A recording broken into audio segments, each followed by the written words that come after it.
If something in the outer triggers our feelings and we can't do anything about it, like somebody saying something to us that makes us feel anger or sadness, you can't do anything about that.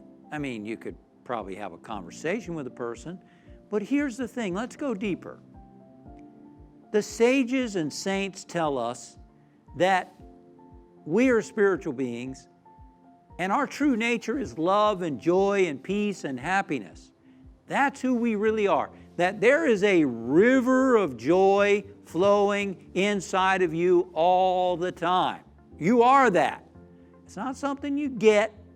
Again, we're spiritual beings having a human experience. We're not human beings trying to become spiritual.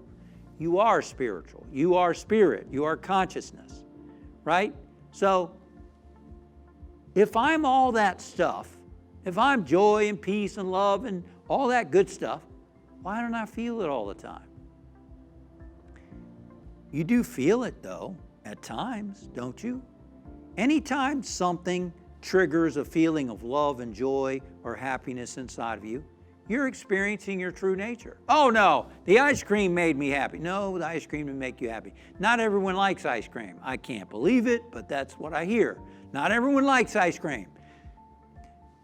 The ice cream make you feel happy and make someone else miserable, right? It's not the outer stuff. It just, what happens is the outer stuff triggers the joy that's always inside of us. See, that's the reality. Thank you for watching.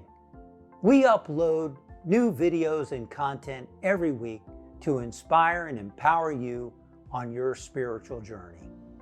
We look forward to seeing you again soon.